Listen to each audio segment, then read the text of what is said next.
چنانچہ میں دوبارہ برآمدے کی طرف بھاگی۔ میں ایک ذاتی سوال کرنا چاہتا ہوں، میں نے کہا۔ امید ہے کہ آپ برا نہیں مانیں گی۔ چودھری صاحب کا آپ کے ساتھ سلوک کیسا تھا؟ چودھری صاحب میرے ساتھ بڑا اچھا سلوک کرتے تھے، بڑے اچھے آدمی تھے۔ آپ کا آپس میں کوئی اختلاف وغیرہ بھی تھا؟ کوئی جھگڑا وغیرہ؟ کوئی اختلاف نہیں تھا، ویسے چھوٹی موٹی تلخ کلامی ہر ایک میں ہو جاتی ہے۔ آپ کے خیال میں یہ حرکت کس کی ہو سکتی ہے؟ آپ کو اب تک معلوم ہو جانا چاہیے تھا کہ یہ کس کی حرکت ہے، اس نے غصے سے کہا۔ یا آپ کو قاتلہ سے ہمدردی ہو گئی ہے؟ قاتلہ؟ میں نے بظاہر انجان بنتے ہوئے کہا۔ آپ کس کا ذکر کر رہی ہیں؟ میں نے چودھری صاحب سے پہلے ہی دن کہہ دیا تھا کہ وہ اپنی زندگی کی سب سے بڑی غلطی کر رہے ہیں۔ رضیہ بانو میری بات کو نظر انداز کر کے بولی، لیکن وہ تو شیلا کی شکل پر مر مٹے تھے۔ آخر وہ ڈائن انہیں سچ مچ کھا گئی۔ اگر یہ قتل شیلا نے کیا ہے تو آپ کے خیال میں اس نے ایسا کیوں کیا ہے؟ یہ تو اسی سے جا کر پوچھیں۔ کوئی عورت بغیر وجہ کے اپنے خاوند کو قتل نہیں کرتی۔ ابھی تک تو مجھے کوئی محرک معلوم نہیں ہوا تھا۔ چودھری فیض علی نے کوئی جائیداد وغیرہ بھی شیلا کے نام نہیں کی تھی، اور نہ ہی اس کے مرنے کے بعد اسے جائیداد حاصل ہونے کی کوئی توقع تھی۔ وہ ایک غریب گھرانے کی لڑکی تھی اور اتنے مضبوط خاندان سے جائیداد کے سلسلے میں ٹکر نہیں لے سکتی تھی۔ جہاں تک قانون کا تعلق تھا وہ اس کے بس کی بات نہیں تھی۔ اس قسم کے دیوانی مقدمات میں وکیلوں کی فیسوں کے علاوہ خاندانی جتھا بندی کا ہونا بھی ضروری ہوتا ہے، ورنہ بعض جاگیردار جائیداد کے چھوٹے موٹے دعوے داروں کو اس کے پورے خاندان سمیت غائب کر دیتے ہیں۔ میرا قیاس یہ کہتا تھا کہ قتل میں چودھری فیض علی کے کسی رشتہ دار کا ہاتھ بھی ہو سکتا ہے۔ شیلا سے شادی سے پہلے چودھری فیض علی رضیہ بانو کو بہت اہمیت دیتا تھا، لیکن شیلا سے شادی کے بعد اس نے اسے نظر انداز کرنا شروع کر دیا تھا۔ یہ بات یقیناً رقابت کا سبب بنی ہوگی اور رضیہ بانو کے دل میں آگ بھڑک اٹھی ہوگی۔ چودھری فیض علی کے جوان بیٹے بھی اس کی تیسری شادی پر ناخوش ہوں گے، لیکن جو شواہد مل رہے تھے وہ شیلا کی طرف اشارہ کر رہے تھے۔ اپنے بیان میں اس نے بتایا کہ وقوع والی رات وہ رات کے 1 بجے تک چودھری فیض علی کے کمرے میں رہی تھی۔ نیز چودھری فیض علی شراب بھی پیتا رہا تھا۔ اس بات کی پوسٹ مارٹم رپورٹ سے بھی تصدیق ہو گئی تھی، اور غالباً یہ شراب ہی تھی، اسی کا اثر تھا کہ وہ بر وقت بیدار ہو کر اپنی جان نہیں بچا سکا۔ اس کے کمرے میں داخل ہونے کے 3 راستے تھے۔ ایک دروازہ بیٹھک کی طرف کھلتا تھا اور دوسرے دروازے دونوں بیویوں کے کمروں میں کھلتے تھے۔ بیٹھک والا دروازہ اور رضیہ بانو کے کمرے کا دروازہ بھی اندر سے بند تھا، صرف شیلا کے کمرے کا دروازہ کھلا تھا۔ آگ لگانے سے پہلے چونکہ کمرے میں مٹی کا تیل چھڑکا گیا تھا، اس لیے یہ کارروائی اندر جا کر ہی کی جا سکتی تھی۔ اگر شیلا کے علاوہ کسی اور نے یہ کارروائی کی تھی تو وہ یقیناً اس کے کمرے سے گزر کر گیا تھا، اس کی لا علمی میں یا اس کے تعاون سے۔ جب میں شیلا سے پوچھ گچھ کرنے کے لیے اس کے کمرے میں گیا تو اس نے دروازے کی کنڈی اندر سے لگا دی اور میرے پیروں میں گر گئی۔ اس کے بال کھلے تھے اور وہ اس سوگواری کے عالم میں بھی نہایت حسین اور پرکشش نظر آ رہی تھی۔ میں نے اسے منع کیا اور کہا کہ اسلام ایسی باتوں کی اجازت نہیں دیتا۔ پھر جب میں کرسی پر بیٹھ گیا تو وہ میرے قدموں میں بیٹھ گئی اور میرے گھٹنوں پر سر رکھ کر رونے لگی۔ ملک صاحب، مجھے بچا لیں، میری عزت و آبرو آپ کے ہاتھ میں ہیں، وہ سسکیوں کے درمیان ہولے ہولے کہنے لگی۔ وہ ڈر رہی تھی کہ کوئی اس کی بات نہ سن لے۔ میری جان خطرے میں ہے، مجھے قتل کی دھمکیاں دی جا رہی ہیں۔ ایک پولیس آفیسر کی زندگی میں اکثر ایسے مواقع آتے ہیں جب وہ اپنے فرائض کی بجاوری میں دقت محسوس کرتا ہے۔ سب سے زیادہ دقت اس وقت ہوتی ہے جب ملزم اس کا عزیز ہو یا اسے ملزم کے ساتھ لگاؤ پیدا ہو جائے۔ اس کے علاوہ رشوت کی پیشکش یا کسی صاحب اختیار کی دھمکی بھی بسا اوقات راہ میں حائل ہو جاتی ہے۔ اس وقت میں کچھ ایسی ہی صورتحال سے دوچار تھا۔ شکیلہ کے ساتھ مجھے پہلے ہی دن سے ہمدردی ہو گئی تھی۔ اس کی وجہ اس کی خوبصورتی نہیں تھی، دراصل وہ مجھے بڑی معصوم اور مظلوم لگتی تھی۔ جیسا کہ میں نے بتایا کہ ان دنوں میں غیر شادی شدہ اور نوجوان تھا، میں نے تسلی دینے کے انداز میں اپنا ہاتھ اس کے سر پر رکھ دیا، لیکن میں خوب جانتا تھا کہ وہ ہاتھ صرف تسلی دینے کے لیے نہیں رکھا تھا، اس میں ذاتی خواہش بھی شامل ہو گئی تھی۔ چند ساعتیں اسی کیفیت میں گزر گئیں، پھر میں نے بڑی مشکل سے اپنے جذبات پر قابو پایا اور اپنا لہجہ سخت کرتے ہوئے کہا، پیچھے ہٹ کر بیٹھو لڑکی۔ اس نے نمالود آنکھیں اٹھا کر میری طرف دیکھا اور تھوڑا سا پیچھے سرک گئی۔ اس کی آنکھوں میں حیرت بھی تھی اور شکایت بھی۔ اب ذرا تفصیل سے ساری بات بتاؤ، کون تمہیں قتل کی دھمکیاں دے رہا ہے؟ چودھری صاحب کے گھر والے، اس نے جواب دیا۔ یہ لوگ مجھے جھوٹا اقبال جرم کرنے پر مجبور کر رہے ہیں۔ کہتے ہیں کہ اگر میں نے اقبال جرم نہ کیا تو وہ مجھے جان سے مار ڈالیں گے۔ کیا تم ان کے سامنے یہ بات کہہ سکتی ہو؟ نہیں، میں ایسا نہیں کر سکتی۔ آپ کو بھگوان کی سوگند ان لوگوں کو یہ بات نہ بتائیں۔ تم اب مسلمان ہو چکی ہو، میں نے کہا۔ تمہارا خدا بھگوان نہیں، اللہ ہے۔ ایک ہی بات ہے، جس کے لیے مسلمان ہوئی تھی وہی نہ رہا تو کس بات کی مسلمانی؟ اسلام اللہ اور رسول کے لیے قبول کیا جاتا ہے۔ جھوٹ کیوں بولوں جی؟ میں تو چودھری فیض علی کے لیے مسلمان ہوئی تھی، ورنہ مجھے تو کلمہ بھی نہیں آتا۔ ہندو تھی تو کبھی کبھی پوجا پاٹ کر لیتی تھی، مندر بھی چلی جاتی تھی، بھگوان سے ڈرتی بھی تھی۔ مسلمان ہو گئی تو سب کچھ چھوٹ گیا، نہ پوجا پاٹ اور نہ نماز روزہ۔ کیوں؟ میں نے پوچھا۔ کیا چودھری صاحب نے تمہیں نماز نہیں سکھائی؟ چودھری صاحب خود نماز نہیں پڑھتے تھے تو مجھے کیا سکھاتے؟ بڑے آزاد منش تھے، کہا کرتے تھے کہ نماز روزہ غریبوں کے لیے ہے، جسے اللہ نے دولت دی ہو اسے ان چیزوں کی ضرورت نہیں ہوتی۔ چودھری صاحب نے غلط کہا تھا۔ نماز روزہ ہر شخص پر فرض ہے، خواہ وہ امیر ہو یا غریب۔ دوسری بات یہ ہے کہ ان لوگوں نے نہ مجھے اپنا سمجھا اور نہ مسلمان، میرے ساتھ اچھوتوں جیسا سلوک کرتے رہے۔ اس کی یہ بات سن کر میرے ذہن میں ایک نئی بات ابھرنے لگی۔ بقول شیلا وہ صرف چودھری فیض علی کے لیے مسلمان ہوئی تھی، لیکن چودھری فیض علی کے خاندان نے اس کے ساتھ اچھوتوں جیسا سلوک کیا اور اسے ہندو سمجھتے رہے۔ جب کسی لڑکی کے ساتھ اس کی سسرال میں اچھا سلوک نہیں کیا جاتا تو وہ اپنے پچھلوں کے ساتھ تعلق مضبوط رکھتی ہے اور شوہر کی وفادار نہیں رہتی، اور یہ بات قتل کا محرک ہو سکتی تھی، تاہم یہ بہت ہی کمزور محرک تھا۔ تم نے یہ بات چودھری صاحب کو بتائی تھی؟ ایک دفعہ نہیں، کئی دفعہ بتائی تھی۔ وہ اپنے گھر والوں پر لعن طعن بھی کرتے رہتے تھے، لیکن جی دلوں کی نفرت باتوں سے کہاں نکلتی ہے؟ کوئی ظاہر کرے یا نہ کرے، نفرت خود اپنے آپ کو ظاہر کر دیتی ہے۔ سب لوگ یہ بات جانتے ہیں کہ میں نے صرف دولت کے لیے چودھری صاحب سے شادی کی تھی، ورنہ کوئی لڑکی اپنی باپ کی عمر کے شخص سے شادی کرنا پسند نہیں کرتی۔ لیکن مجھے اس گھر میں سکون نہیں ملا۔ چودھری صاحب نے مجھ سے وعدہ کیا تھا کہ وہ مادھو پور میں مجھے الگ مکان بنا دیں گے۔ اس کے لیے انہوں نے ٹھیکیدار سے بات بھی کی تھی، لیکن افسوس کہ میرے نصیب میں یہ خوشی نہیں تھی۔ دیکھو شیلا، میں حقیقت جاننا چاہتا ہوں، میں نے سخت لہجے میں کہا۔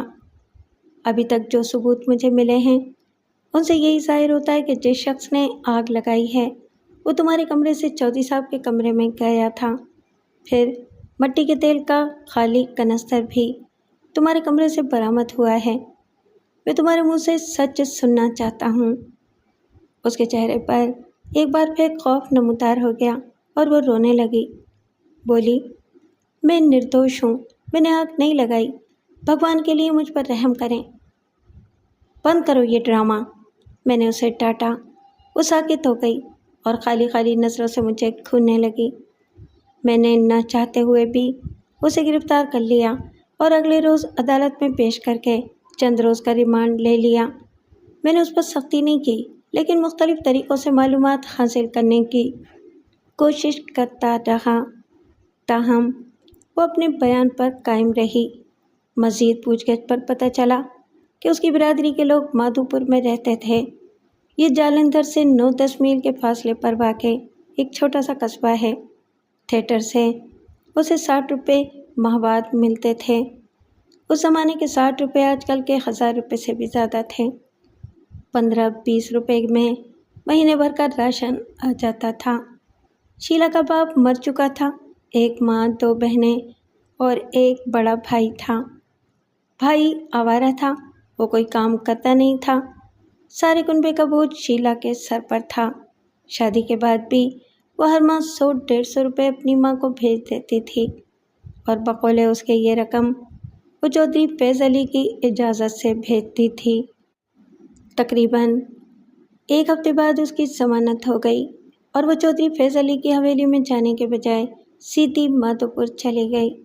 اس دوران میں تفتیش کا سلسلہ جاری رہا، لیکن کوئی ٹھوس ثبوت نہیں ملا۔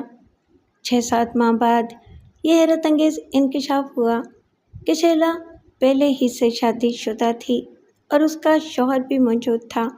ہوا یوں کہ نذر محمد نامی ایک سپاہی کو میں نے مادھوپور بعض معلومات حاصل کرنے کے لیے بھیجا۔ 2 روز بعد وہ واپس آیا تو اس نے یہ خبر سنائی کہ شیلا کا پہلا شوہر بھی موجود ہے اور وہ اس سے مل کر آیا ہے۔ تمہارا دماغ تو ٹھیک ہے نذر محمد، میں نے کہا۔ اگر شیلا کا خاوند موجود تھا تو پھر اس نے چودھری فیض علی سے کیسے شادی کر لی؟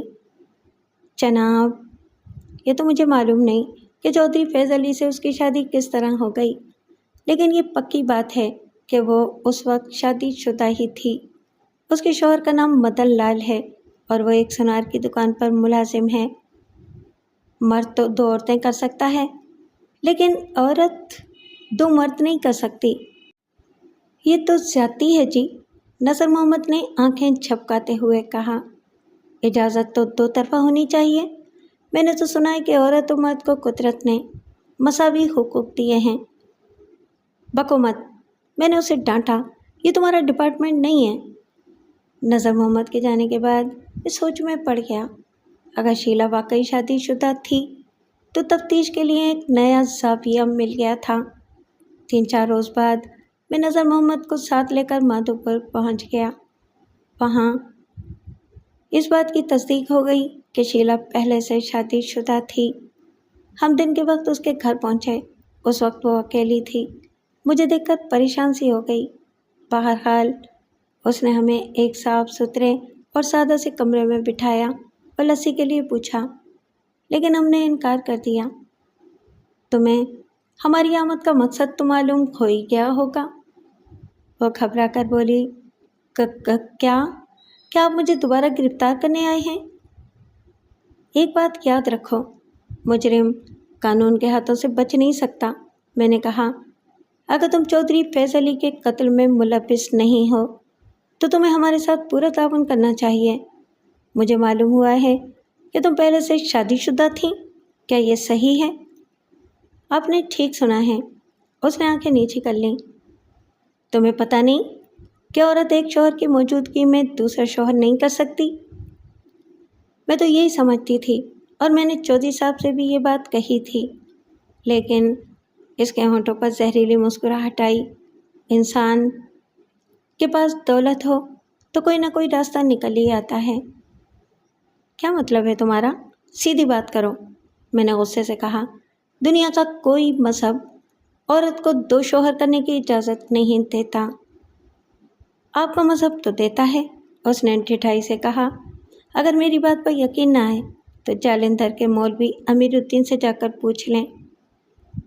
اس کی بات سن کر مجھے سخت غصہ آیا۔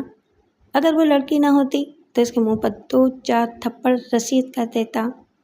اس کی بات سے یہ بھی ظاہر ہوتا تھا کہ اس نے دوبارہ ہندو مذہب اختیار کر لیا تھا۔ مولوی امیر الدین کا اس معاملے سے کیا تعلق ہے؟ میں مولوی امیر الدین کے خط پر ہی مشرف با اسلام ہوئی تھی۔ چودھری صاحب ہی مجھے ان کے پاس لے گئے تھے۔ میں نے مولوی صاحب کو سب کچھ بتا دیا تھا، یہ بات بھی کہ میں شادی کے لیے مسلمان ہو رہی ہوں اور یہ بھی کہ میں شادی شدہ ہوں۔ اس پر مولوی صاحب نے کیا کہا؟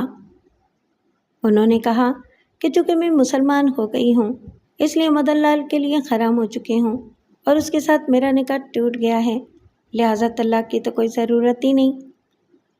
اس کے کتنے عرصے بعد تم نے چودھری فیض علی کے ساتھ نکاح کیا؟ آپ عرصے کی بات کر رہے ہیں؟ چودھری صاحب تو مرے جا رہے تھے، 1 منٹ بھی صبر نہیں ہو رہا تھا ان سے۔ سب میں مسلمان ہوئی اور شام کو چودھری صاحب کی دلہن بن گئی۔ اور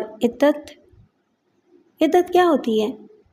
اگر کسی عورت کو طلاق ہو جائے تو از روئے شریعت وہ 3 ماہ تک کسی کے ساتھ شادی نہیں کر سکتی، بلکہ عدت کے دوران شادی کی بات چیت بھی مناسب نہیں سمجھی جاتی۔ مولوی صاحب نے تو یہ بات نہیں بتائی تھی، اس نے کہا۔ نہ چودھری صاحب نے ایسی کوئی بات بتائی تھی، مجھے تو آپ کے مذہب کی باتیں معلوم نہیں ہیں۔ تمہارے شوہر نے بھی اس بات پر اعتراض نہیں کیا؟ ملک صاحب، یہ بات نہ ہی چھیڑیں تو اچھا ہے، یہ ذاتی معاملہ ہے، ہمارا پردہ رہنے دیں۔ مجھے تمہارے مشوروں کی ضرورت نہیں ہے، میرے سوال کا جواب دو۔ مدن نے اعتراض تو کیا تھا لیکن چودھری صاحب نے اس کا منہ بند کر دیا۔ اس کے چہرے پر بے بسی نمودار ہو گئی۔ بولی، آج کل کا دھرم ایمان صرف پیسہ ہے۔ مدن لال پہلے تو بڑی اچھل کود کرتا رہا کہ اس کے جیتے جی کوئی میری طرف نظر اٹھا کر نہیں دیکھ سکتا۔ وہ چودھری فیض علی کو قتل کر ڈالے گا، حویلی کی اینٹ سے اینٹ بجا دے گا۔ لیکن جب چودھری صاحب نے اسے نوٹوں کی گڈیاں دکھائیں تو کتے کی طرح دم ہلانے لگا، 3000 روپے لے کر الگ ہو گیا۔ مدن لال اس وقت کہاں ہے؟ دکان پر ہوگا۔ میں نے اس سے دکان کا پتہ پوچھا اور سپاہی نذر محمد سے کہا کہ اسے جا کر بلا لائے۔ پھر شیلا سے کہا، اگر مدن لال نوٹوں کی گڈیاں دیکھ کر کتے کی طرح دم ہلانے لگا تھا تو تم نے کیا کیا؟ تم نے بھی تو دولت کی چمک دیکھ کر ہی دین، دھرم اور شوہر کو چھوڑ دیا۔ آپ ٹھیک کہتے ہیں جی، زیادہ قصور میرا ہی ہے اور میں اس کی سزا بھی بھگت رہی ہوں۔ مدن لال نے تمہیں دوبارہ کیسے قبول کر لیا؟ میں نے پوچھا، کیا تم لوگوں نے دوبارہ شادی کی ہے؟ آپ جب اس کی شکل دیکھیں گے تو آپ خود ہی سمجھ لیں گے کہ اس نے مجھے دوبارہ کیوں قبول کیا ہے۔ رہی شادی کی بات تو وہ پہلے ہی سے تھی۔ جب تم مسلمان ہو گئی تھیں تو بقول مولوی امیر الدین تمہارا نکاح ٹوٹ گیا تھا، لہٰذا تم نے چودھری فیض علی سے شادی کر لی اور اپنے پہلے شوہر کے لیے نامحرم ہو گئیں۔ اب تم بغیر شادی کے اس کے ساتھ نہیں رہ سکتی۔ یہ سب لفظی ہیر پھیر ہے جی۔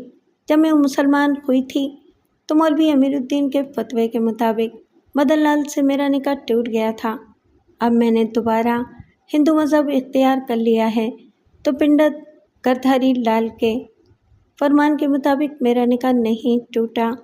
البتہ جو وقت میں نے چودھری صاحب کی زوجیت میں گزارا وہ پاپ کمایا۔ سچ پوچھیں تو ان باتوں کی وجہ سے میرا دھرم پر سے ہی وشواس اٹھ گیا ہے۔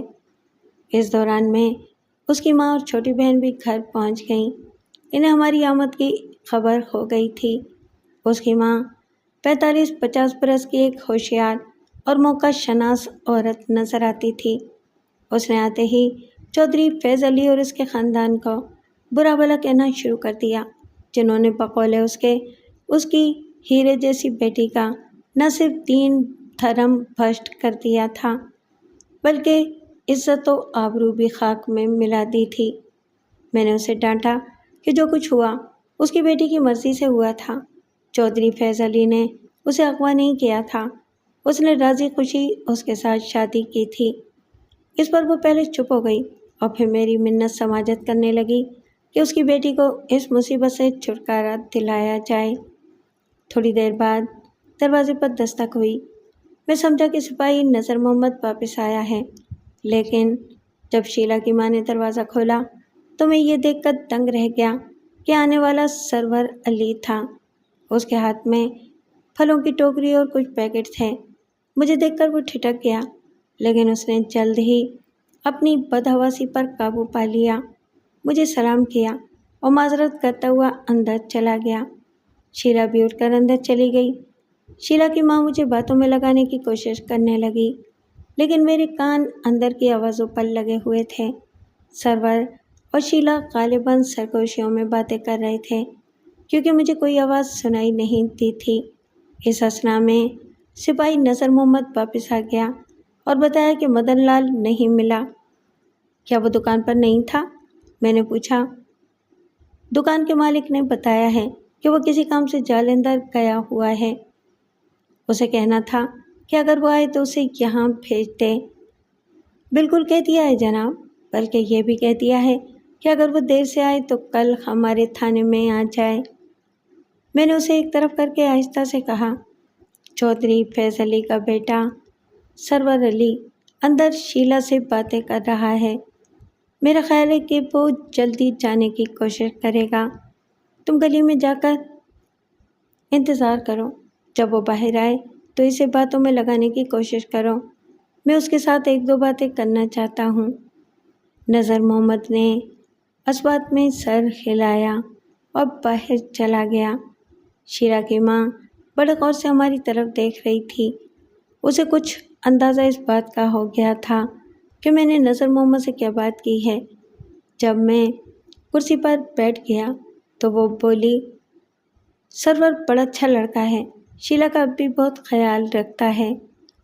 تھوڑی دیر پہلے تو تم چودھری فیض علی کے خاندان کی برائیاں کر رہی تھی۔ باقی لوگ جیسے بھی ہیں، لیکن سرور میں کوئی برائی نہیں ہے۔ چودھری فیض علی کو چاہیے تھا کہ اپنے بیٹے کے ساتھ شیلا کی شادی کرتا۔ میں نے طنز کرتے ہوئے کہا، اب کر دو سرور کے ساتھ شیلا کی شادی۔ اس نے برا سا منہ بنایا، بولی، اب نہیں ہو سکتی۔ سرور نے مولوی صاحب سے پوچھا تھا۔ اچانک وہ چپ ہو گئی۔ اسے احساس ہوا کہ اس کے منہ سے بڑی غلط بات نکل گئی تھی۔ وہ ایک دم بات بدلتے ہوئے بولی، شیلا نے آپ کی کچھ سیوا بھی کی ہے یا نہیں؟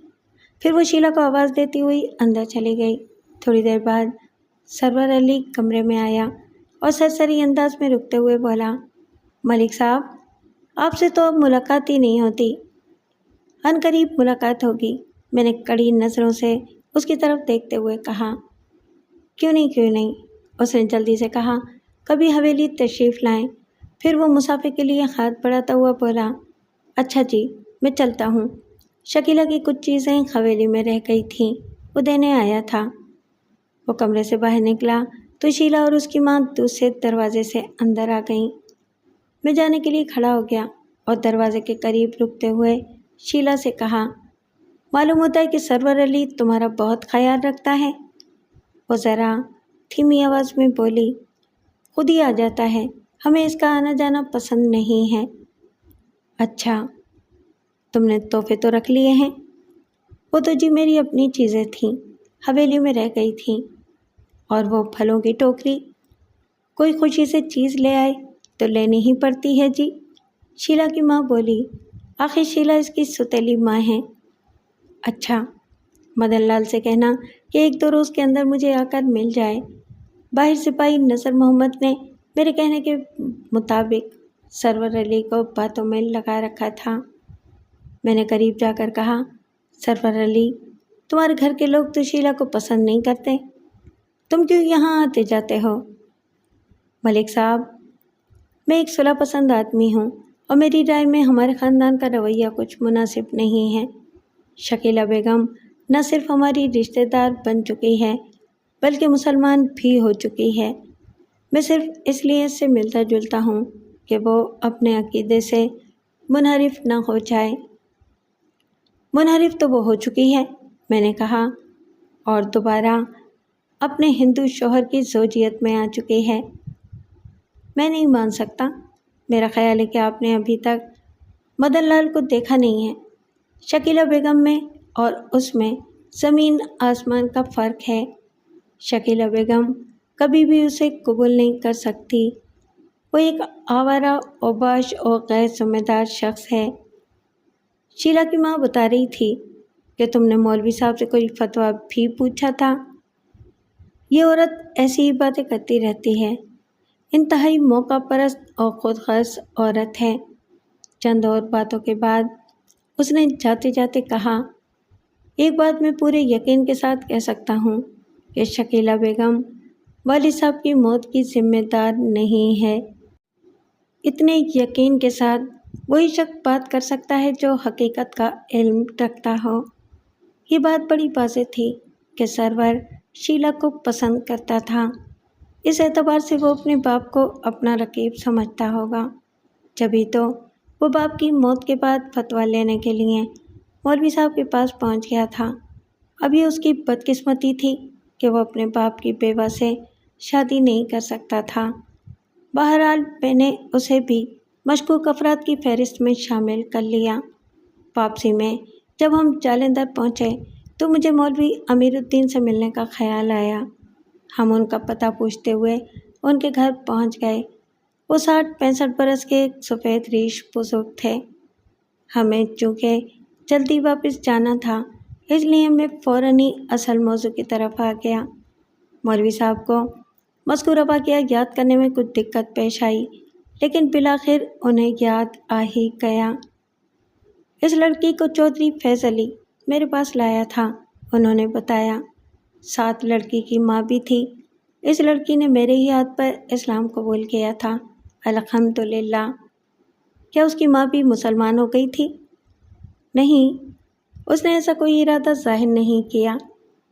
لڑکی نے یہ تو ضرور بتایا ہوگا کہ وہ کیوں مسلمان ہونا چاہتی ہے۔ مولوی صاحب نے حیرت سے میری طرف دیکھا، گویا میں نے کوئی احمقانہ بات کہتی تھی۔ بولے، میاں صاحب، اسلام قبول کرنے کے لیے کسی وجہ کی ضرورت نہیں ہوتی۔ اسلام دین فطرت ہے۔ اس دین کو قبول کرنے کی صلاحیت خداوند تبارک و تعالیٰ نے ہر انسان کی فطرت میں رکھ دی ہے۔ مولوی صاحب، آپ کا ارشاد بجا ہے، لیکن اسلام دین فطرت ہونے کے باوجود ابھی تک ساری دنیا میں پھیلا نہیں۔ کروڑوں بلکہ اربوں لوگ ہنوز اسے قبول کرنے کی سعادت سے محروم ہیں، بلکہ بعض تو اسلام کے ساتھ شدید بغض اور عناد رکھتے ہیں اور ہر دم اسلام کو نقصان پہنچانے کے در پہ رہتے ہیں۔ ایسی حالت میں کیا یہ عین ممکن نہیں کہ بعض لوگ اسلام کو بدنام کرنے کے لیے مسلمان ہو جائیں، یا دوسرے لفظوں میں بعض لوگوں کے مسلمان ہونے سے اسلام بدنام ہو؟ میاں، تمہاری اس تقریر کا مقصد کیا ہے؟ کہنے کا مقصد یہ ہے کہ کیا یہ مناسب نہ ہوگا کہ جو شخص مسلمان ہونا چاہے اس کے بارے میں پوری تسلی کر لی جائے؟ یہ پولیس والوں کو کب سے اسلام کی نیک نامی کی فکر پڑ گئی؟ مولوی امیر الدین نے کہا، جو شخص مسلمان ہونے کی خواہش رکھتا ہو اسے مسلمان ہونے سے روکنا نہیں چاہیے۔ اگر وقتی طور پر وہ دنیاوی مقصد کے تحت مسلمان ہو رہا ہے تو خداوند تبارک و تعالیٰ اسے سچا مسلمان بننے کی توفیق بھی دے دے گا۔ لیکن شیلا کے معاملے میں تو ایسا نہیں ہوا۔ وہ چودھری فیض علی سے شادی کے لیے ہی مسلمان ہوئی تھی اور اب اس کی موت کے بعد وہ دوبارہ ہندو ہو گئی ہے اور پنڈت کی اجازت سے اپنے ہندو شوہر کو قبول کر لیا ہے۔ جو دنیا کو مطلوب و مقصود بناتا ہے اس کا انجام اچھا نہیں ہوتا۔ مولوی صاحب سے اس معاملے پر خاصی طویل گفتگو ہوئی، لیکن طوالت کے خیال سے اس کا ذکر نہیں کر رہا ہوں۔ سچی بات یہ ہے کہ میں مطمئن نہیں ہوا، لہٰذا میں اس بات کو صاحبان علم و فضل پر چھوڑتا ہوں کہ اگر کوئی عورت شوہر بدلنے کے لیے مسلمان ہونے کی خواہش ظاہر کرتی ہے تو اس کے ساتھ کیا معاملہ کرنا چاہیے۔ 2 روز تک میں مدن لال کا انتظار کرتا رہا، مگر وہ ملنے نہیں آیا۔ اس کے بعد کچھ دیگر کاموں کی وجہ سے یہ بات میرے ذہن سے نکل گئی۔ کیس کی اگلی پیشی پر شیلا اپنی ماں کے ساتھ عدالت میں حاضر تھی، لیکن سماعت کے بغیر تاریخ مل گئی۔ میں نے شیلا سے مدن لال کے بارے میں پوچھا تو اس نے لا علمی کا اظہار کیا۔ اس کی ماں کہنے لگی کہ وہ شاید مادھوپور چھوڑ کر بمبئی چلا گیا ہے۔ اس بات سے میرے دل میں شک سا پیدا ہوا۔ میں نے سوچا یہ شخص ملنے سے اعتراض کیوں کر رہا ہے؟ کہیں یہ کسی پہلو سے چودھری فیض علی کے قتل میں ملوث تو نہیں؟ دوسری طرف چونکہ سرور علی کی پوزیشن بھی خاصی مشکوک تھی، اس کے بارے میں مزید معلومات حاصل کرنے کے لیے میں حویلی میں گیا۔ ایک ملازم نے مجھے بیٹھک میں بٹھایا اور میری آمد کی اطلاع کرنے کے لیے اندر چلا گیا۔ میں نے اسے روک لیا اور اس کے بارے میں چند ذاتی سوالات کیے۔ اس کا نام مرید احمد تھا، عمر 35 برس کے لگ بھگ تھی اور وہ بچپن سے حویلی میں کام کر رہا تھا۔ میں نے اسے بیٹھنے کے لیے کہا تو وہ گھبرا گیا، پھر میرے تسلی دینے پر ڈرتے ڈرتے دری پر بیٹھ گیا۔ تم چودھری صاحب کے پرانے نمک خوار ہو، میں نے کہا، اس لیے میں تم سے چند ضروری باتیں پوچھنا چاہتا ہوں، بالکل صحیح جواب دینا۔ بہت بہتر حضور، اس نے جواب دیا، اگر مجھے معلوم ہوا تو بتا دوں گا۔ یہ بتاؤ کہ چودھری سرور اور شیلا کے بارے میں کیا جانتے ہو؟ کچھ نہیں حضور، ہم ملازم لوگ صرف اپنے کام سے مطلب رکھتے ہیں۔ میں نے اس سے کچھ اور سوالات کیے لیکن کوئی کام کی بات معلوم نہیں ہوئی۔ اتنے میں ایک الڑ سی لڑکی کمرے میں داخل ہوئی اور مجھے دیکھ کر ٹھٹک گئی۔ شیلا بی بی کے بارے میں سندری زیادہ جانتی ہے، مرید لڑکی کی طرف اشارہ کرتے ہوئے بولا، اس سے پوچھ لیں، یہ شیلا بی بی کی خاص ملازمہ تھی۔ میں نے مرید سے کہا کہ وہ دروازے کے باہر رکے اور لڑکی کو پوچھ گچھ کے لیے بٹھا لیا۔ وہ خاصی تیز ترار اور باتونی لڑکی تھی۔ تمہارا نام سندری ہے؟ میں نے کہا۔ تم ہندو ہو یا مسلمان؟ آپ کیا ہیں؟ اس نے جھٹ سے پوچھا۔ میں مسلمان ہوں۔ میں بھی مسلمان ہوں۔ اگر میں ہندو ہوتا تو میں بھی ہندو ہوتی۔ یہ تو دھوکے والی بات ہوئی۔ دھوکے والی بات کیوں ہوئی جی؟ میں تو یہ جانوں کہ انسان کو وہ بات کرنی چاہیے جس سے اگلا خوش ہو۔ باقی رہی مذہب کی بات تو اس میں بڑے ہیر پھیر ہیں، اپنی سمجھ سے باہر۔ چودھری صاحب کی تیسری بیوی شیلا کیسی تھی؟ اے ہائے، کیا بتاؤں، بس مورتی تھی مورتی، ہاتھ لگانے سے میلی ہوئے تھی۔ طبیعت کی کیسے تھی؟ بڑی بھلی طبیعت تھی، ہم غریبوں کا بڑا خیال رکھتی تھی۔ سنا ہے چودھری صاحب کی دوسری بیویاں اور ان کی اولاد اسے پسند نہیں کرتی تھی۔ آپ نے خود ہی بول دیا ہے تو میں کیا بولوں؟ ویسے بھی مالکوں کے خلاف زبان نہیں کھولنی چاہیے۔ اس کے رشتہ دار بھی ملنے آتے تھے؟ ہاں جی، آتے تھے، خالی ہاتھ آتے تھے، جھولیاں بھر بھر کے جاتے تھے۔ مدن لال بھی کبھی آتا تھا؟ وہ تھوڑا سا تامل کرتے ہوئے بولی، میں کیا جانوں مدن لال کون ہوئے ہے؟ میں نے محسوس کیا کہ وہ مدن لال کے بارے میں جانتی تھی لیکن بتانا نہیں چاہتی تھی۔ میں نے آنکھیں دکھاتے ہوئے کہا، سچ بول ورنہ لے جا کے بند کر دوں گا۔ کر دو بند لے جا کے، وہ مٹک کر بولی، کھانے کو 2 وقت کی روٹی اور سونے کو بوریا تو ملے گا نا؟ روٹی کے ساتھ دونوں وقت جوتے بھی پڑیں گے، میں نے کہا۔ مدن لال شیلا کا پہلا خاوند تھا، آوارہ آدمی ہے۔ ہائے رام، کیا شیلا بی بی کے 2 خصم تھے؟ میں تو سمجھی تھی کہ وہ شیلا بی بی کا یار بیلی ہے۔ وہ کون؟ وہی کالا بھجنگ صورت حرام، میں تو اسے دیکھتے ہی تھر تھر کانپنے لگتی تھی۔ السلام علیکم ملک صاحب، دروازے کی طرف سے بھاری آواز سنائی دی۔ میں نے نظر اٹھا کر دیکھا تو وہ چودھری فیض علی کا بڑا بیٹا ظفر علی تھا۔ سندری اسے دیکھتے ہی کمرے سے بھاگ گئی۔ میں نے ظفر علی کے سلام کا جواب دیا اور خیریت پوچھی۔ مجھے اس بات کا افسوس ہوا کہ سندری کے ساتھ بات مکمل نہیں ہو سکی۔ ملک صاحب، آپ نے ابھی تک کچھ کیا نہیں، ظفر علی نے کہا۔ اگر میں آپ کی جگہ پر ہوتا تو اس لڑکی کو پھانسی پر لٹکا چکا ہوتا۔ سزا دینا عدالت کا کام ہے، جو بات ہمارے اختیار میں ہے وہ ہم کر رہے ہیں۔ پھر میں نے موضوع بدلتے ہوئے کہا، آپ کی برادری کے بعض لوگوں کا خیال ہے کہ شیلا اس واردات میں ملوث ہی نہیں ہے۔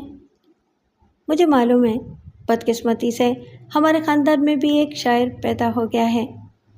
شاید آپ کو معلوم نہیں، یہ شاعر مادھوپور کے چکر لگاتا رہتا ہے۔ یہ سن کر ظفر علی کے چہرے پر حیرت اور غصہ نمودار ہو گیا۔ ہونٹ بھیج کر مجھوں کو تاؤ دینے لگا، پھر بولا، اس لڑکی کی وجہ سے ہماری گردن جھک جاتی ہے، جوتیوں سمیت اس لڑکی کے پیچھے پڑا ہوا ہے۔ کوئی عجب نہیں کہ یہ بھی قتل کی سازش میں شریک ہو۔ کیا آپ کو معلوم ہے کہ شیلا پہلے بھی شادی شدہ تھی؟ وہ برا سا منہ بناتے ہوئے بولا، پرانی باتوں کو دہرانے سے کیا فائدہ؟ اس کے ساتھ کچھ دیر باتیں کرنے کے بعد میں نے سرور علی کی ماں سے بات کرنے کی خواہش ظاہر کی۔ ظفر علی پہلے تو کچھ متعامل نظر آیا، لیکن پھر اندر جا کر رضیہ بانو کو بھیج دیا۔ میں نے رسمی بات چیت کے بعد اس سے بھی مدن لال کے بارے میں پوچھا۔ اس نے ٹالنے والے انداز میں کہا، سنا ہے کہ وہ شیلا سے ملنے آتا تھا، لیکن میں نے اس کی شکل کبھی نہیں دیکھی۔ میں نے اس ضمن میں چند اور سوالات کیے، لیکن وہ ٹالتی ہی رہی۔ سرور اور شیلا کی ملاقات کا ذکر سن کر اس نے کسی تعجب کا اظہار نہیں کیا۔ غالباً وہ پہلے ہی سے اس بات سے آگاہ تھی، البتہ اسے بیٹے کی حرکتوں پر افسوس ضرور تھا۔ اس کی باتوں سے ظاہر ہوتا تھا کہ شیلا کی وجہ سے اسے دوہری پریشانی تھی۔ شوہر تو اسے اس کی سوکن بنا کر لے آیا تھا، لیکن اسے زیادہ تکلیف اس بات کی تھی کہ بیٹا بھی شیلا کا دیوانہ ہو گیا تھا۔ بعد میں معلوم ہوا کہ ابتدا شیلا کی طرف سے ہوئی تھی۔ سرور چونکہ نوجوان تھا، اس لیے بہک گیا۔ اگلے روز میں تھانے میں اپنے دفتر کے اندر بیٹھا تھا کہ چادر میں لپٹی ہوئی ایک عورت اندر آئی۔ میں نے محسوس کیا کہ وہ رو رہی تھی۔ میں نے اس سے ماجرا پوچھا تو وہ اور زیادہ زور سے رونے لگی اور چہرے سے چادر کا پلو ہٹا دیا۔ میں نے دیکھا وہ سندری تھی۔ سندری، تمہیں کیا ہوا ہے؟ آپ نے کہا تھا نا کہ مجھے بند کر دیں گے؟ لیں، لگا لیں ہتھ کڑیاں۔ اس نے دونوں کلائیاں آگے کر دیں۔ میں آ گئی ہوں بند ہونے کے لیے۔ معاملہ کیا ہے؟ چودھرائن نے مار مار کے میرا پنڈا لال کر دیا ہے اور نوکری سے بھی جواب دے دیا ہے، بلکہ بستی سے بھی نکل جانے کا حکم دیا ہے۔ لیکن اس نے تمہیں مارا کیوں؟ کل آپ سے 4 باتیں جو کر لی تھیں، اسی کی سزا ملی ہے۔ اگر بے حیائی کی بات نہ ہوتی تو میں آپ کو اپنا پنڈا ننگا کر کے دکھاتی کہ کیسے کیسے نیل پڑے ہیں۔ بڑے چودھری صاحب سے بات کر لی تھی؟ واہ جی واہ! اگر بڑے چودھری صاحب کے پاس شکایت کرتی تو پھر میرا جنازہ ہی اٹھتا۔ ہم جیسے کمین ان چودھریوں کے سامنے ڈھور ڈنگروں سے بھی بدتر ہیں۔ اچھا، تم بیٹھو، میں کسی سپاہی کو تمہارے ساتھ بھیجتا ہوں۔ میری توبہ جی، میں اب حویلی میں قدم نہیں رکھوں گی۔ لعنت بھیجتی ہوں حویلی پر اور حویلی والوں پر۔ لیکن تم نے تو کوئی ایسی بات نہیں کی تھی میرے ساتھ۔ اسی بات کا تو دکھ ہے۔ اس مرید نے میری شکایت کر دی کہ میں نے مدن لال کا ذکر کیا تھا۔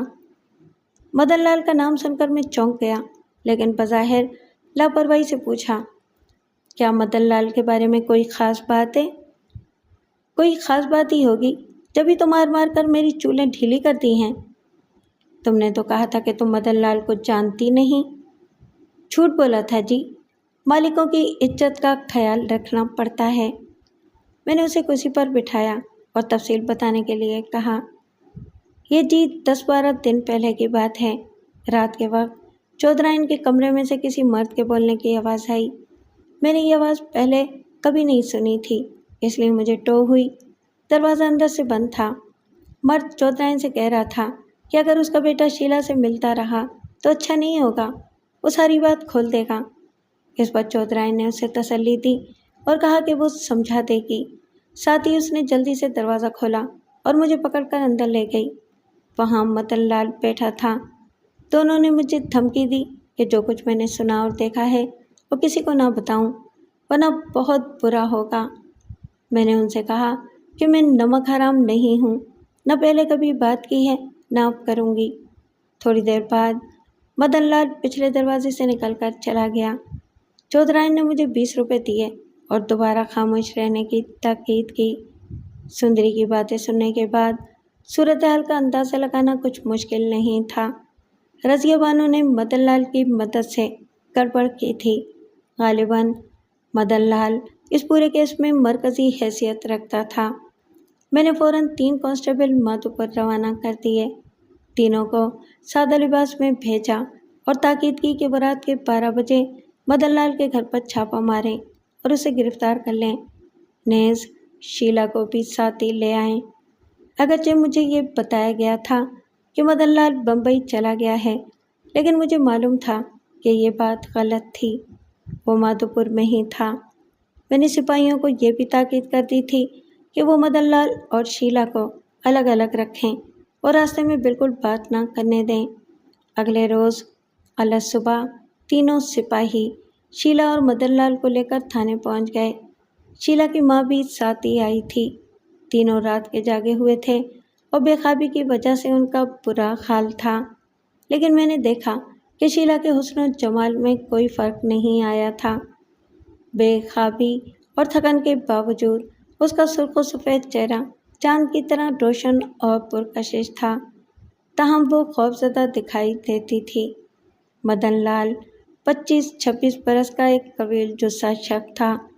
اس کا رنگ کالا تھا اور شکل و صورت بدماشوں جیسی تھی۔ اس کا اور شیلا کا ہرگز کوئی جوڑ نہیں تھا۔ پہلو حور میں لنگور والی بات تھی۔ مدن لال کے چہرے پر کوئی خوف یا گھبراہٹ نہیں تھی۔ وہ نہایت بے باکی کے ساتھ سینہ پھلائے کھڑا تھا۔ سپاہیوں نے مجھے بتایا کہ اس نے زبردست مزاحمت کی تھی اور انہیں چوٹیں بھی پہنچائی تھیں۔ وہ اپنا غصہ ٹھنڈا کرنا چاہتے تھے، لیکن میں نے انہیں منع کر دیا اور چھٹی دے کر گھر بھیج دیا۔ داروغہ جی، مجھے کس جرم میں پکڑا گیا ہے؟ مدن لال نے پوچھا۔ ابھی تو ذرا بنگلے میں چل کے آرام کرو، جرم بھی بتائیں گے، میں نے جواب دیا اور سپاہی سے کہا کہ اسے حوالات میں بند کر دیں۔ اس کے بعد مسئلہ یہ پیدا ہوا کہ شیلا کو کہاں رکھا جائے۔ ہمارے تھانے میں حوالات کے 2 کمرے تھے۔ اگر کوئی عورت آ جاتی تھی تو مرد حوالاتیوں کو ایک کمرے میں کر دیا جاتا تھا، لیکن اس وقت حوالات میں 2 مخالف پارٹیوں کے افراد بند تھے۔ اگر انہیں ایک کمرے میں رکھا جاتا تو بلوے کا اندیشہ تھا۔ میں نے ہیڈ کانسٹیبل سے اس معاملے پر مشورہ کیا۔ اس نے بتایا کہ اس کے بیوی بچے میکے گئے ہوئے ہیں اور اس کا کوارٹر جو تھانے سے ملحق تھا خالی پڑا تھا۔ چنانچہ میں نے شیلا کو اس کے کوارٹر کے ایک کمرے میں بند کر دیا اور باہر ایک سپاہی کو ڈیوٹی پر کھڑا کر دیا۔ شیلا کی ماں بھی اس کے ساتھ کمرے میں رہنا چاہتی تھی، مگر میں نے اجازت نہیں دی۔ ہاں، میں ایک بات بتانا بھول گیا۔ جب مدن لال میرے سامنے کھڑا تھا تو میں نے ہیڈ کانسٹیبل کو بلا کر حکم دیا کہ وہ ایک سپاہی کو ساتھ لے کر حویلی جائے اور چودھرائن کو تھانے لے آئے۔ میں نے دیکھا، یہ سنتے ہی مدن لال کے چہرے پر گھبراہٹ نمودار ہو گئی تھی۔ تقریباً 10 بجے ہیڈ کانسٹیبل رضیہ بانو کو لے آیا۔ اس کا بیٹا سرور علی بھی ساتھ تھا۔ رضیہ بانو نے آتے ہی سب سے پہلے یہ سوال کیا کہ کیا وہ اپنے آپ کو زیر حراست سمجھے؟ میں نے جواب دیا کہ فی الحال اسے پوچھ گچھ کے لیے بلایا گیا ہے۔ اس کے بعد میں اسے ہیڈ کانسٹیبل کے کوارٹر میں لے گیا اور دوسرے کمرے میں عزت کے ساتھ بٹھایا۔ مجھے اس بات پر تعجب تھا کہ چودھری فتح علی یا ظفر علی نے رضیہ بانو کے تھانے بلائے جانے پر کسی قسم کا احتجاج نہیں کیا تھا، ورنہ عام طور پر کسی جاگیردار کی عورت کو تھانے بلانا آسان کام نہیں تھا۔ ایسے موقع پر بڑا ہنگامہ ہو جاتا تھا۔ جہاں تک سرور علی کا تعلق تھا، وہ بڑا مختلف قسم کا نوجوان تھا۔ اس میں جاگیرداروں والی روایتی اکڑ اور انانیت بالکل نہیں تھی۔ تھوڑی دیر بعد چودھری فتح علی 5 افراد کو ساتھ لے کر تھانے پہنچ گیا۔ وہ 5 مسلح تھے۔ ان میں ایک ظفر علی، 2 چودھری فتح علی کے بیٹے اور 2 دوسرے نوجوان تھے۔ 4 افراد باہر ہی رک گئے اور چودھری فتح علی اور ظفر علی میرے کمرے میں آ گئے۔ مبارک ہو ملک صاحب، چودھری فتح علی نے کہا۔ سنائے کہ آپ نے اصل مجرموں کو گرفتار کر لیا ہے؟ سرکاری زبان میں بھی کسی کو مجرم نہیں کہا جا سکتا، میں نے جواب دیا، لیکن میرا خیال ہے کہ ہم عنقریب معاملے کی تہ تک پہنچ جائیں گے۔ اس نے رازدارانہ لہجے میں پوچھا، کیا سرور کی ماں بھی اس سازش میں شامل تھی؟ اس کا انداز ظاہر کرتا تھا کہ وہ اس بات پر خاصا مسرور تھا۔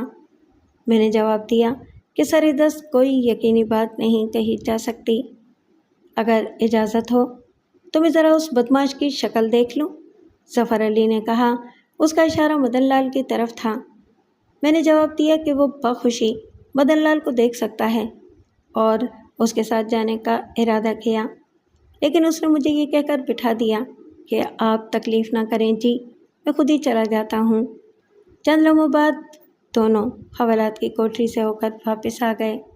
چودھری فتح علی میز کے سامنے سے گھوم کر میرے قریب آیا اور کھولے سے بولا، ملک صاحب، اگر میری بھاوت اس جرم میں حصے دار ہے تو اس کے ساتھ کوئی روح رعایت روا نہ رکھیں۔ میں اپنے بھائی کے قتل کا پورا بدلہ لینا چاہتا ہوں۔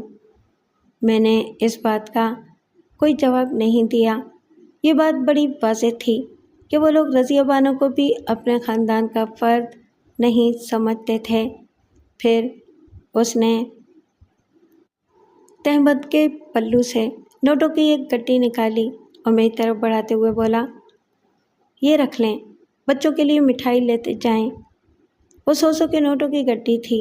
اس زمانے کے 100 روپے آج کل کے ہزاروں روپے سے بھی زیادہ تھے۔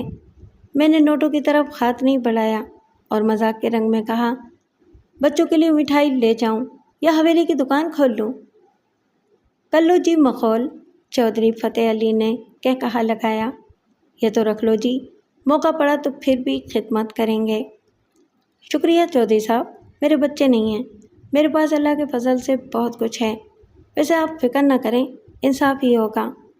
چودھری نے بڑا اصرار کیا، لیکن میں نے پیسوں کو ہاتھ نہیں لگایا۔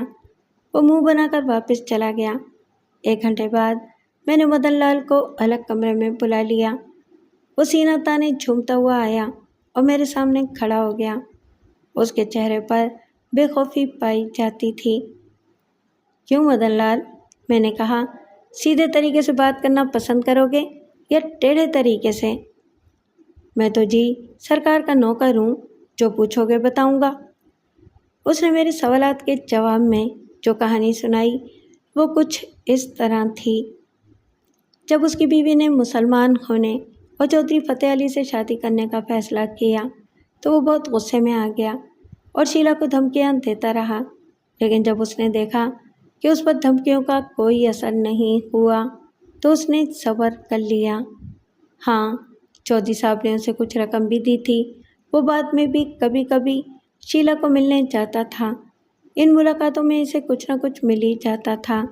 پھر ایک روز سرور کی ماں نے اسے علیحدگی میں بلایا اور اعتماد میں لینے کے بعد بتایا کہ وہ چودھری صاحب کی زیادتیوں کے سبب سے بہت پریشان ہے اور وہ انہیں ختم کرنا چاہتی ہے۔ مدن لال نے کہا کہ وہ اس کا ساتھ نہیں دے سکتا، لیکن وہ اسے مجبور کرتی رہی اور پیسوں کا لالچ بھی دیا۔ پھر ایک روز سرور کی ماں نے اسے کہا کہ وہ صرف اتنا کام کرے کہ رات کے وقت چودھری صاحب کے کمرے میں مٹی کا تیل چھڑک کر چلا جائے، باقی سارا کام وہ خود ہی کر لے گی۔ مدن لال بالآخر راضی ہو گیا۔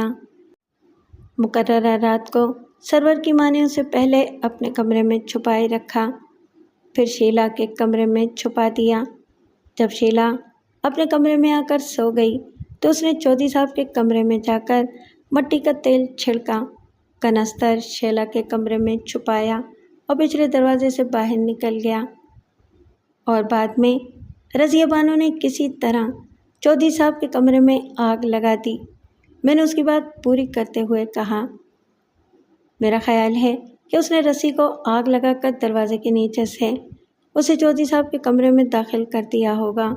اس نے کہا، اور جب مٹی کے تیل نے آگ پکڑ لی ہوگی تو رسی کو واپس کھینچ لیا ہوگا۔ میں نے اس کے بیان میں بہت جھول محسوس کیا۔ کچھ باتوں میں تضاد پایا جاتا تھا۔ واضح طور پر وہ کچھ چھپانا چاہتا تھا۔ میری ایک درخواست ہے جی، اس نے کہا، میں سلطانی گواہ بننا چاہتا ہوں۔ میں نے جواب دیا کہ اگر ضرورت پڑی تو اس کی درخواست پر غور کیا جائے گا، پھر اسے واپس حوالات میں بھیج دیا۔ اس کے بعد میں رضیہ بانو کے پاس گیا اور اسے مدن لال اور سندری کے بیانات بالتفصیل بتائے۔ اس نے نہایت مضبوطی کے ساتھ دونوں کے بیانات کو غلط قرار دیا اور ایسی کسی سازش سے قطعی لا علمی ظاہر کی۔ اچانک مجھے ایک بات یاد آئی۔ میں نے کہا، سندری نے کہا تھا کہ آپ نے اسے بہت بری طرح سے پیٹا ہے اور اس کے جسم پر نیل پڑ گئے ہیں، کیا یہ صحیح ہے؟ بالکل غلط ہے، میں نے نوکروں پر کبھی ہاتھ نہیں اٹھایا۔ آپ ایسا کریں، سندری کو یہاں بلا لیں اور اسے کہیں کہ اپنے جسم پر پڑے ہوئے نیل دکھائے۔ دیکھیں جی، میں اسے اپنا جسم ننگا کرنے کے لیے نہیں کہہ سکتا۔ آپ کسی معتبر عورت کو بلا لیں، وہ میری موجودگی میں سندری کا جسم چیک کر سکتی ہے۔ مجھے اس کی تجویز معقول معلوم ہوئی۔ میں نے سپاہی بھیج کر سندری کو اور محلے کی ایک معتبر عورت کو بلا لیا۔ سندری، تیری چوٹوں کا کیا حال ہے؟ میں نے پوچھا۔ برا حال ہے جی، ساری رات نیند نہیں آئی۔ میں نے تمہاری دوا دارو کے لیے ڈاکٹرنی کو بلایا ہے، آؤ تمہیں اس کے پاس لے چلوں۔ اس نے قدرے گھبرا کر میری طرف دیکھا، بولی، میں نے حکیم جی سے مرہم لے کر لگا لی تھی جی، اب کسی دوا دارو کی ضرورت نہیں ہے۔ میں نے اسے آنکھیں دکھائیں اور زبردستی کوارٹر میں لے گیا۔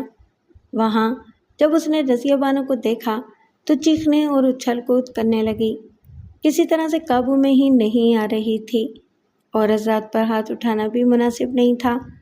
رضیہ بانو نے اور دوسری معتبر عورت نے اسے پکڑنے کی بہت کوشش کی، مگر وہ مچھلی کی طرح تڑپ تڑپ کر ان کے ہاتھوں سے نکل جاتی تھی اور شور ایسا مچا رہی تھی گویا اسے ذبح کیا جا رہا ہو۔ تنگ آ کر میں نے دونوں عورتوں کو باہر نکال دیا اور دروازہ بند کر دیا۔ اب تم جتنی دیر چاہو چیختی رہو، میں نے کہا، مجھے کوئی جلدی نہیں ہے، مجھے جانے دیں۔ تم اب یہاں سے سیدھی جیل جاؤ گی کیونکہ تم چودھری فیض علی کے قتل کی سازش میں شریک ہو۔ وہ حیرت اور خوف کے ساتھ آنکھیں پھاڑ کر مجھے گھورنے لگی، پھر بولی، ہائے رام، یہ کیسی بات کر دی آپ نے؟ یہ بات یوں ہے کہ تم نے سرور علی کی ماں پر قتل کا الزام لگانے کی کوشش کی ہے، جس کا مطلب یہ ہے کہ اگر تم جھوٹی ہو تو تمہیں اصل حقیقت کا علم ہے، اور اگر سچی ہو تو ان عورتوں کو اپنے جسم پر پڑے ہوئے نیل دکھاؤ۔ انکار کرو گی تو مجھے خود تمہارے کپڑے اتارنے پڑیں گے۔ یہ چودھری کی حویلی نہیں، پولیس تھانہ ہے۔ جب اس نے دیکھا کہ فرار کی کوئی صورت نہیں رہی تو دونوں ہاتھ جوڑ کر میرے سامنے کھڑی ہو گئی۔ وہ جی سب جھوٹ تھا، اس نے کہا۔ مجھے چودھری ظفر علی کی ماں نے یہ سب کچھ کہنے کے لیے کہا تھا۔ ظفر علی کی ماں کی طرف میں نے اس سے پہلے قطعاً کوئی توجہ نہیں دی تھی، اور نہ ہی اس کا نام مشکوک افراد کی فہرست میں تھا۔ اگر وہ یہ ڈرامہ نہ کرتی تو شاید یہ کیس کبھی حل نہ ہوتا۔ مدن لال کو ظفر علی کی ماں نے اعلی کار بنایا تھا۔ جب ہم نے اسے گرفتار کیا تھا تو اس وقت اسے اس ڈرامے کا علم نہیں تھا۔ معلوم ہوتا ہے کہ سندری کو سکھا کر تھانے بھیجنے کے بعد ظفر علی کی ماں کو، جس کا نام گلزار بیگم تھا، ڈر پیدا ہوا کہ کہیں مدن لال گھبرا کر بھانڈا نہ پھوڑ دے، لہٰذا اس نے اپنے بیٹے کو اپنا رازدار بنایا اور مدن لال کو سمجھانے کے لیے فوراً پولیس اسٹیشن بھیج دیا۔ ظفر علی پہلے اس بات سے آگاہ نہیں تھا کہ اس کے باپ کے قتل میں اس کی ماں کا ہاتھ تھا۔ میں نے سندری کو کمرے میں بند کیا، رضیہ بانو کو انتظار کرنے کے لیے کہا اور مدن لال کو دوبارہ الگ کمرے میں بلا لیا۔ مدن لال، مجھے تمہارا بچنا مشکل نظر آ رہا ہے۔ میں نے تمہارے خلاف قتل عمد کا پرچہ چاک کر دیا ہے۔ اگر تم سمجھتے ہو کہ چودھری ظفر علی تمہیں بچا سکتا ہے تو یہ تمہاری بھول ہے۔ دیکھ لینا، وہ تمہاری ضمانت کبھی نہیں کرا سکے گا۔ وہ انجان بن گیا اور حیل و حجت کرنے لگا۔ میں نے سپاہی کو اشارہ کیا اور اس کی طبیعت صاف کرنے کے لیے کہا، مدن لال پہلے کبھی گرفتار نہیں ہوا تھا۔ تھوڑی سی مار کے بعد اس کا دماغ بالکل ٹھکانے پر آ گیا اور اس نے سب کچھ اگل دیا۔ اصل سازش گلزار بیگم نے ہی کی تھی۔ پہلے تو اس نے اپنے شوہر کو ٹھکانے لگوایا، اس کے بعد اسے ایک تیر سے دو شکار کرنے کی سوجی۔ اور قتل کا الزام اپنی سوکن کے سر بھی تھوپنے کی کوشش کی۔ مدن لال گڑ گڑانے لگا۔ اس نے بتایا کہ گلزار بیگم نے اسے نہ صرف پیسے دیے تھے بلکہ یہ لالچ بھی دیا تھا کہ چودھری صاحب کی موت کے بعد اس کی بیوی بھی اسے واپس مل جائے گی۔ میں نے اسے کہا کہ اب معاملہ عدالت کے اختیار میں ہے، ہم اس کے لیے کچھ نہیں کر سکتے۔ اس کے بعد میں نے شیلا اور سندری اور رضیہ بانو کو جانے کی اجازت دے دی۔ پھر میں حویلی میں گیا اور گلزار بیگم کو مدن لال کا اقبالی بیان سنایا۔ اس وقت چودھری فتح علی اور ظفر علی وغیرہ بھی وہاں موجود تھے۔ وہ یہ سن کر شور مچانے لگے۔ پہلے تو مجھے اپنے اثر و رسوخ سے متاثر کرنے کی کوشش کرتے رہے، لیکن جب انہوں نے دیکھا کہ میں مروب نہیں ہوا تو نوٹوں کی گڈیاں میرے قدموں میں ڈھیر کر دیں۔ لیکن میں گلزار بیگم کا تحریری بیان لینے کے بعد واپس آ گیا اور نوٹوں کی طرف آنکھ اٹھا کر بھی نہیں دیکھا۔ بعد میں یہ کیس کافی عرصے تک چلتا رہا۔ مدن لال عدالت میں اپنے بیان سے منحرف ہو گیا، تاہم عدالت نے اسے عمر قید کی سزا سنائی اور گلزار بیگم کو بری کر دیا۔ جہاں تک شیلا کا تعلق تھا وہ باعزت بری ہو گئی۔ بعد میں وہ بمبئی چلی گئی اور کافی عرصے تک فلموں میں کام کرتی رہی۔ چند فلموں میں اس نے سائیڈ ہیروئن کا رول بھی ادا کیا تھا۔ یقیناً آپ نے بھی اس کی فلمیں دیکھی ہوں گی۔